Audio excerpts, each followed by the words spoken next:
All right, so once you've downloaded that package, you should see it as a zip file in your downloads. So just go ahead and unzip it.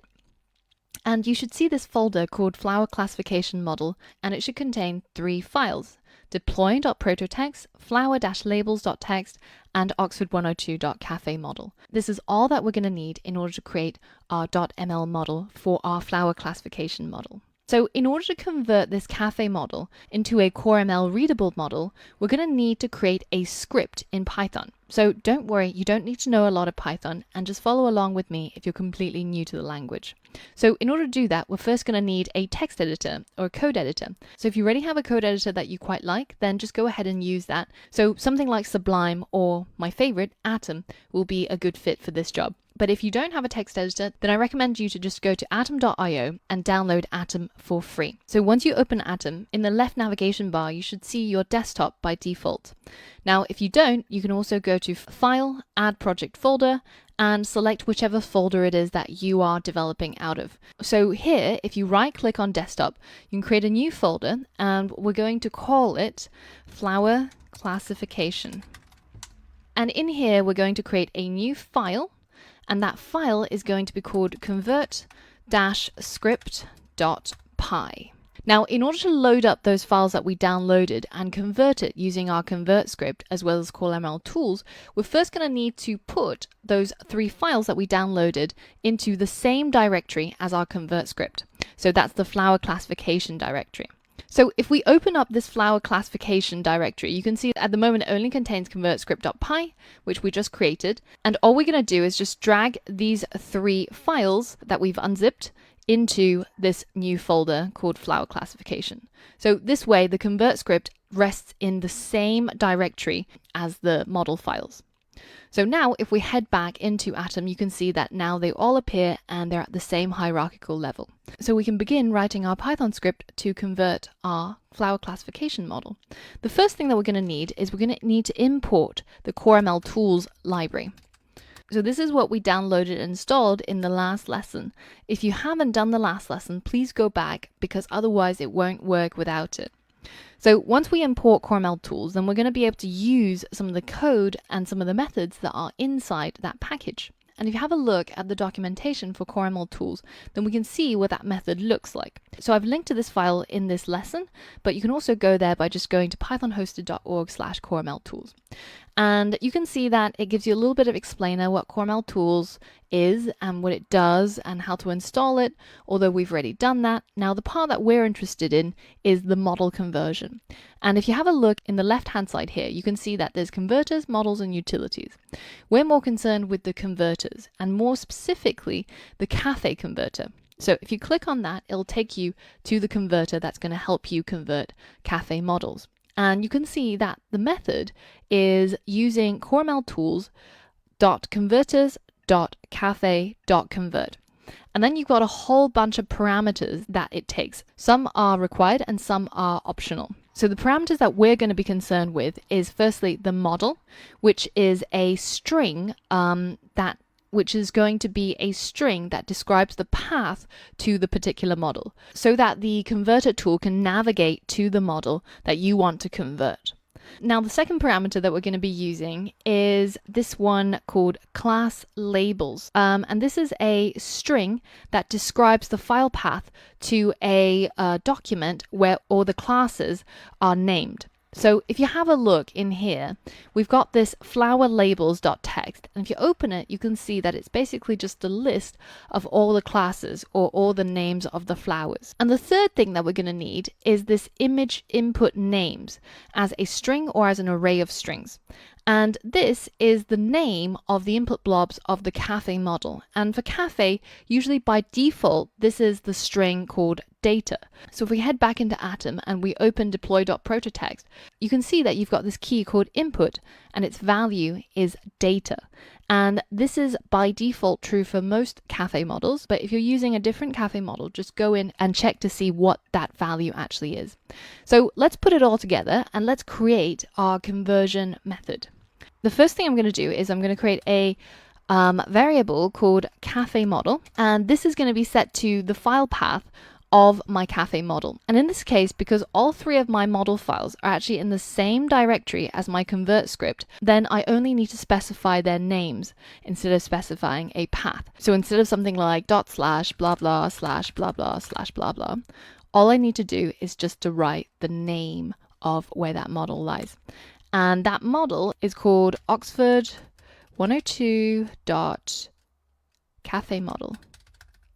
And the other thing I need to specify is the deploy.prototext. And this is basically a file that describes the architecture of the Caffe model so that it can be understood. So we're going to specify a file path to that as well. And you can see it's called deploy.prototext. It's really important that that text is not fully spelled out. It's like the .text extension. So it's really important just to make sure that you don't have any typos here, because anything that is not the same as what you see on screen is going to cause you some problems down the line. So just double and triple check. Now the next variable I'm going to create is called labels. And this is going to refer to that flower labels file that contains all the names of the classes. So this is going to be called flower-labels.text. And again, it's txt rather than text. So just make sure you check that. And let's double check to make sure that these files are the same. Oxford102.caffe. Oh, there we go. We've already got a typo there. So Oxford102.caffe model and deploy.prototext. Geez, I make a lot of typos. And then it's flower-labels.text. So check your own file if you're coding along. It's really, really easy to make typos, especially when you don't have good old Xcode helping you and pointing out the errors. All right, so now that we've got these two variables, Caffe model and label, we're finally going to invoke that conversion method. And I'm going to store the outputs of the conversion in a variable called coreml_model. And this is going to be set to equal to coreml_tools.caffe.convert. And the parameters I'm going to use in here are the Caffe model that we created up here. Also the class labels. And finally, that last parameter, which is called image input names equals data. So that comes from here, remember? And these are the names of those parameters, which you can see in here. So we're using the model, we're using the image input names, and we're also using the class labels. All right, so just check to make sure that you don't have any typos like I did. But otherwise, once that conversion is done and the output of that conversion has been stored inside this variable, we're going to save that variable into a .ml_model file. So we're going to write coreml_model.save, and you can give it a name. So I'm going to call it flower classifier.mlmodel. Now the extension is really important. It has to be .mlmodel because this is the only format that's readable by CoreML. But the name of the ML model, you can call it anything you like. But make sure that you call it something descriptive and something that makes sense to other people. Or, you know, if you can't think of anything better, then just call it flower classifier.mlmodel. That way you'll be able to do exactly what I'm doing in the later lessons. All right, so once that's done and we've double and triple checked everything and everything looks good, then we're just going to hit save, and now we're going to run it in our terminal. So if I pull up the terminal, and remember I need to run that script inside a Python 2.7 virtual environment. Now if you remember the path, then it's pretty easy to just cd into it, but a slightly quicker and easier way sometimes is just by typing cd and then dragging the file directory that you want to navigate to into the terminal. And you can see that it outputs the entire file path. And if you hit enter, you're now inside environments. So inside here, we are going to activate our Python 2.7 environment. So remember it's source Python, what did we call it? Python 27/bin/activate. Hit enter. We are now running under Python 27. So the next thing I want to do is I want to head into this flower classification directory so that we can run our convert script.py. So to do that, I'm going to use that trick that I showed you earlier on rather than navigating around. So I'm just going to write CD and then drag that into there and then hit enter. And now I'm inside flower classification. So cool. So now I am at this level in my directory and I'm going to run the convert script.py. All right, so I'm just going to drag that out so that it doesn't wrap that line. And then in order to run that Python script, all I need to do is type Python convert script.py. And just double check to make sure that you spell everything correctly. Python convert script.py looks exactly the same. All right, hit enter. And now it might take a little while for it to do its job. So this is a good point to go and grab a cup of tea and come back and it should be done. Depending on the processing speed of your computer, this can take anywhere between 5 to 10 minutes. All right, so I've made myself a cup of tea. So if you hear any slurping sounds, don't be alarmed. So when in England, drink plenty of tea.